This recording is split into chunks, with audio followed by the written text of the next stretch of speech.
Hey everybody, Debra Dixon-Anderson here from Gold Wellness Circle and from Light of Gold PR. Happy Wellness Wednesday. Hope everybody is doing well. So, besides Light of Gold PR, which I owned for 16 years and us doing PR marketing, branding, digital events, and more, we also have the Gold Wellness Circle, which is a wellness initiative that we are turning into a nonprofit. Super excited about that. And where we do a lot of our wellness programming, whether it's Zumba events, whether it's the women's wellness event that we do, or the Alzheimer's event that we do all of that under goldwellnesscircle.com. So if you visit there, you'll see a little bit more about our programming. How did it start? It started 2 years ago, just around the same time as the pandemic, maybe a month later. I think it started really back in April or May of 2020. And it really was a way for me to help keep everybody engaged. So many of us were, stuck indoors. We couldn't, our whole way of life had changed. And am licensed to teach Zumba. I thought it would be fun to jump on and do some Zumba classes via Zoom. And then I engaged some wonderful yoga instructors and wellness folks from the community. Shout out to both Cassandra and Nancy. And thank you so much for partnering with me during that time. So we did yoga classes, and we also did a lot of informational sessions like essential oils, meditation, all of that good stuff. So that was just a different time for us. Once things opened up, we started doing live in-person events. We've hosted two Alzheimer's events, and now that are in person. And then we also host the women's wellness event. Both events we use as fundraisers for two very special organizations that are near and dear to my heart. One is the American Cancer Society. We do our women's wellness event every October in honor of Breast Cancer Awareness Month. I'm a 4-year breast cancer survivor, so I always love to share resources and information to women in particular about taking better care of themselves, self-care, where they can go for resources, mammograms, and just overall information about health, nutrition. Sometimes we incorporate exercise into it. So we've been doing that event every year, probably for the past 7 years, because it actually predates when I was diagnosed. It just kind of changed. And then 2 years ago, and we'll talk a little bit about grief. Um, Actually, this is the second year. Last year was the first time we hosted our Gold Wellness Alzheimer's event. I do that event to raise money for the Alzheimer's Association and more awareness about Alzheimer's. And that event I do in honor of my mom, Tootie, Aline White. She passed away 2 years ago yesterday. And I did a post about it on about how much I miss her and just kind of celebrating, her second year anniversary in heaven. That's the way I prefer to think about it. And I prefer to look at how she lived her life and what a joy she was. She was really a character, a lot of fun. Just encouraged me to always live a joyful life and to love people and community. And I posted, and so, special shout out to everybody that, sent me their condolences or little remembrances and memories about mom. I really appreciate it. And it makes a tough time a little bit lighter.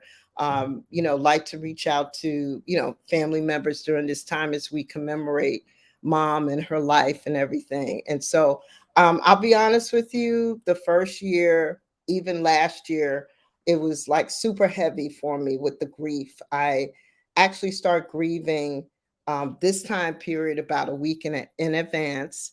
I know there's a lot of you who are missing loved ones who recently passed away, and maybe they passed away years ago. And it's a tough time for a lot of us as we realize our loved ones are no longer with us as we celebrate the holidays. And so one of the things that I mentioned on another Wellness Wednesday that I did was I actually maybe in early 2021 participated in Grief Share. You could go to griefshare.com. It's great online platform. I don't know if they have in person. I participated via Zoom through Ray of Hope Church. Love them. They were my church for years when I lived in Georgia, and I was encouraged to participate in some counseling sessions. Well, actually, they were more group sessions with others of us who had suffered some recent losses, whether it was a husband, a mom, a dad, a daughter, a son, a spouse. All of us had lost someone, and we actually became quite close during that two-year period. So I highly recommend, if you suffered a recent loss, or maybe not so recent, it just kind of maybe really affects you around this time, and maybe other times of the year where it's now settled into more or less depression. Highly recommend joining a grief group, because it does help. One of the things that I like to practice in honor of my mom is, she had so many pearls of wisdom that she shared with me throughout the years. I wanted to do something a little festive because I know she would love this. She would probably love to put some antlers on, so I wanted to do something fun and festive.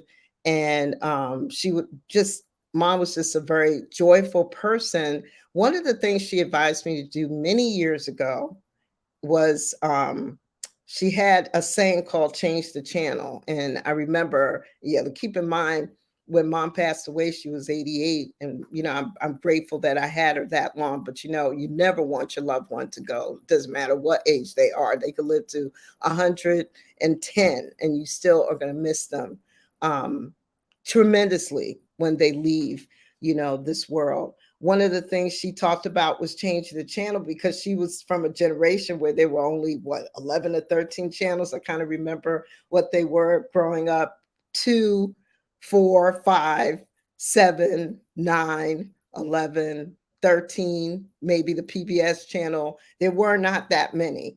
And she said this to me because when we go down this road of depression and sadness, and we can't back out of it, we have to like change the channel, start thinking about something else, focusing on something else healthier, not anything uh not healthy. So I'm not recommending, some people start thinking, oh, I'm going to party, I'm going to drink, I'm going to smoke. We're talking about healthy types of ways of dealing with grief, that will not take you down the road of addiction, right? So we're talking about, meditating, walking in the park, calling a trusted friend or family member, but changing the channel, because a lot of us who are grieving, can really, really go down the pit of despair and sadness. And I understand this very well, because my mom and I were super, super close. She was my girl.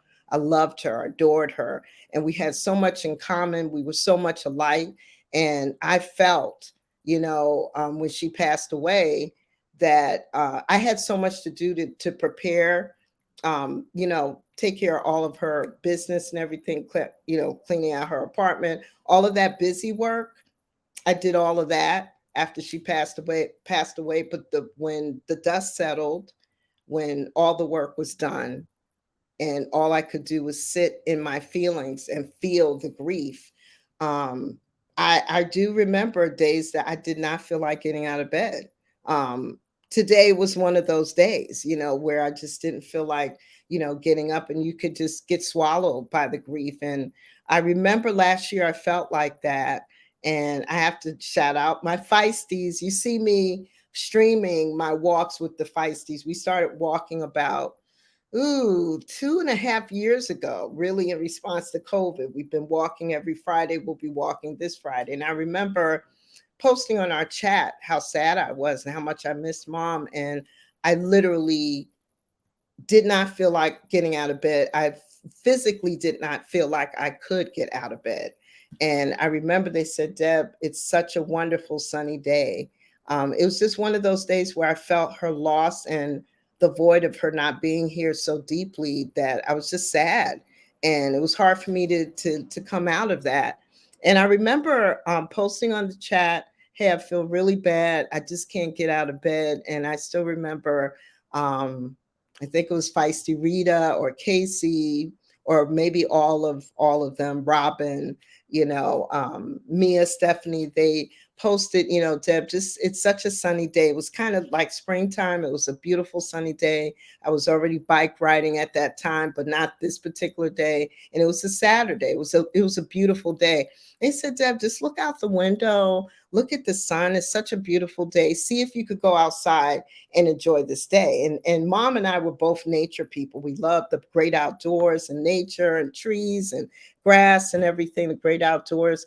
And I remember going to the window and then thinking to myself, I should really go outside. And that all of that just changed everything for me. I went outside, I got my bike, and I honored her just by getting up, showing up, doing something that I know that she would enjoy with me, that we would enjoy together. And it just changed everything for me. So I think I practiced what my mom always advised me to do, which was change the channel. I posted that I need help. She said, sometimes we all need help. And I literally changed the channel. And sometimes all of us have to do this when we're angry, when we're sad, when we're depressed. Find something else healthier to focus on. Having a sense of community is so important. It's been very important in my life. I have so many different communities, whether it's business community, wellness, meditation, the walking with the Feisties. I have so many communities. It's always good to have some community, and it may look different for you, but it does help when you're not traveling this journey by yourself. And it could be a trusted friend or family member. So I just wanted to kind of share that and honor Mom on this Wellness Wednesday. During this time, it could be a very sad and depressing time. A good friend of mine, Velma Renee. We grew up together since we were 5 years old. So my mom was like her mom and dad were like my parents.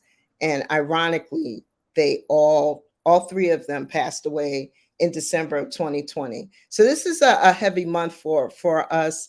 But we like to think of them being in heaven, cracking jokes, her dad cracking jokes at my mom fussing at him, her mom laughing. And so those types of things kind of make us laugh. It makes us happy, And so I always advise just to go ahead and think about happy times, focus on that.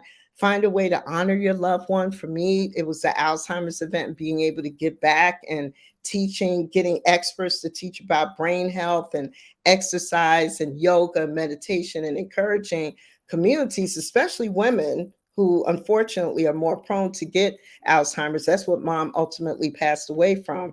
Just educating them. And I do that every year in her honor. And I'm really proud of that work that I've been able to do. That's been a life-changing experience for me. So I want to wish all of you happy holidays. Change the channel, be joyful, find a way to honor your loved one in healthy ways. Remember to exercise, practice extreme self-care during this time because it's stressful for a lot of people, just with the commercialization of the holidays and Christmas and all the holidays that we celebrate. It could be a very stressful time for a lot of us, especially if we're grieving loved ones. So just make sure you do something special to take care of yourself. If you go to goldwellnesscircle.com, you can check out some of our programming. You can also sign up, if you want to know about more that we have going on. We have a store on there that we use. We give back 10% of everything that we sell in the store.